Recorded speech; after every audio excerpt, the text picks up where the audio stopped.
is what I term deeply forged spirituality, which does not mean the same thing as religion.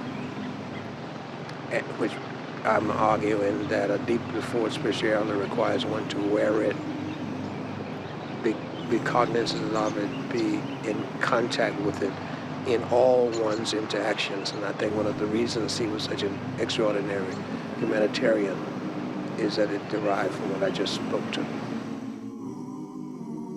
George loved people, and he dedicated his life to improving humanity's lot. He once wrote, "I love humanity and all humanity who is struggling to be something and somebody. I am not interested in complexion, texture of hair, nationality, etc. I like all of God's work.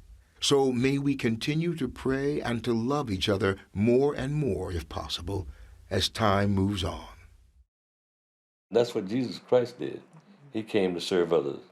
And that's why I feel that Carver did. I think the influence and influence of his life, like that of Christ, influenced a lot of other people in a very positive way. Dreams were real to him. Dreams he perceived to be God's way of talking to him. And in that regard, I think he thought he was special, that he was imbued with qualities that were God-given.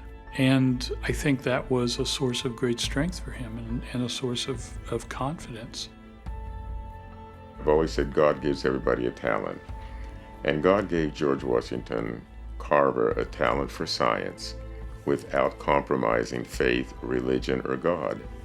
And I think that's what motivated him. He was born with this mission. Even when he's a little boy, he probably didn't know when he was 5 years of age that he was going to be a great scientist and a great humanitarian, but God instilled that in him at birth.